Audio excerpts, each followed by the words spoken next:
மூன்றாவது கோபிகை வந்தா, யசோதா யசோதான்னா. இது யாரா நம்மள கூப்பிடுறாளேன்னு யசோதை கிடுகிடுன்னு வெளியில வந்தா. என்னம்மா விஷயம்னா, உன் கிருஷ்ணன் என் வீட்டுக்குள்ள வந்து அடிச்சுட்டு இருக்க லூட்டி எல்லாம் பாரு. அச்சோ என்னால தாங்க முடியல. எப்படியாவது உன் பிள்ளைய கைய பிடிச்சு வீட்டுக்கு நீ இழுத்துட்டு போறியா, இல்ல நடக்கிறதே வேறன்னா. பெரியாழ்வார் யசோதை பார்த்தா, பாருமா, 2 பேர் வந்து என் பிள்ளை மேல புகார் சொல்றாங்கிறதுக்காக நீ தேவையில்லாம என் கிருஷ்ணன் தான் பண்ணான்லாம் சொல்லாத. இப்பதான் கண்ணனை கொண்டு வந்து வீட்டுக்குள்ள வச்சிருக்கேன். அவன் இப்பதான் மம்மம் சாப்பிட்டுட்டு லேசா தூங்க ஆரம்பிச்சிருக்கான்.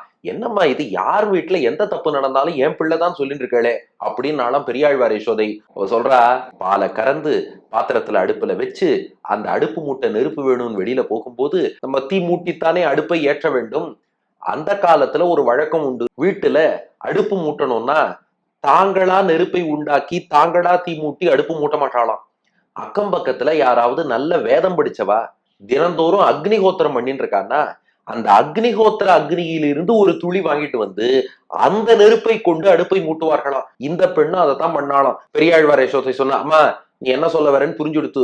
நெருப்பு வாங்கிட்டு வர போயிருக்க, அந்த நேரம் பார்த்து பூனை வந்து பால் குடிச்சிட்டு போயிருக்கும், இல்லையோனா திருடன் வந்திருப்பான், நீ வந்து பார்த்தா வீட்டுல பால் இருந்திருக்காது. எல்லார் வீட்லயும் கிருஷ்ணன் விஷமம் பண்றதுனால இதுவும் கிருஷ்ணன் அவன் தலையில நீ பழிய போட்டுட்ட. இதெல்லாம் நான் ஒத்துக்க மாட்டேன்னா. நான் சும்மா போல என் மகளை காவலுக்கு வச்சுட்டு போனேன். நீ இப்படி சொல்லுவேன்னு தெரியும், பூனை குடிச்சிருக்கும் அது பண்ணிருக்கும்னு. பாலுக்கு நீ காவல் இரு. பூனை வேணாலும் வந்து குடிக்கலாம், திருடன் வேணாலும் வரலாம், நம்ம பெரிய திருடன் கிருஷ்ணன் இருக்கானே அவன் வந்தாலும் வரலாம், யார் வந்தாலும் பாத்துக்கோ அப்படின்னு அவட காவலுக்கும் இருக்க சொல்லிட்டேன். யாரும் உள்ள வராதபடி பாலை நன்னா தான் பாத்துண்டா. நானும் போனேன். அவ சொன்னா, ஒரே ஒரு சின்ன தப்பு பண்ணிட்டேன். நெருப்பு கேட்டு போன இடத்துல ஒரு 5 நிமிஷம் அப்படியே கொஞ்ச நேரம் பேசின்னு இருந்துட்டேன். அத கிருஷ்ணன் கவனிச்சுட்டானா. ஓ, இந்த கோபிகை இங்கதான் பேசின்னு இருக்கா, இவ ஆத்துக்காரர் மாடு மேய்க்க போயிருப்பார், வீட்டுல அவ பொண்ணு மட்டும்தான் இருப்போ, பால் குடிச்சிடலான்னு முடிவு பண்ணிட்டான். என் வீட்டுக்குள்ள நுழைஞ்சான். அப்படியே மொத்தமா அடுப்புல இருக்கிற பச்சை பால் எடுத்தானா, மொத்தமா எடுத்து குடிச்சான். குடிச்சுட்டு என்ன பண்ணான்னா, எதிர்த்தாப்புல வந்து, மாமி எப்படி இருக்கு, சௌக்கியமா அப்படின்னானா. ஓ கிருஷ்ணனா, நல்லா இருக்கேன்டான்னா. இல்ல சும்மா சாதாரணமா உங்களை விசாரிக்கணும்னு தோணித்து, அதான் விசாரிச்சேன் அப்படின்னு பக்கத்துலயே நின்றுட்டு இருந்தானா. அவனு சரிடா, நான் அடுப்புல வேற பால் வச்சிருக்கேன், இப்பதான் நெருப்பு வாங்கிட்டு போறேன், அடுப்பு மூட்டணும்னாலாம். போங்க போங்க, அப்புறம் பால் திரிஞ்சு போயிட போறது, சீக்கிரமா போய் நெருப்பு மூட்டுங்க எல்லாம் சொல்லி போண்டு நின்றான். வந்து நின்னுட்டு இதெல்லாம் வேற பேசினான்.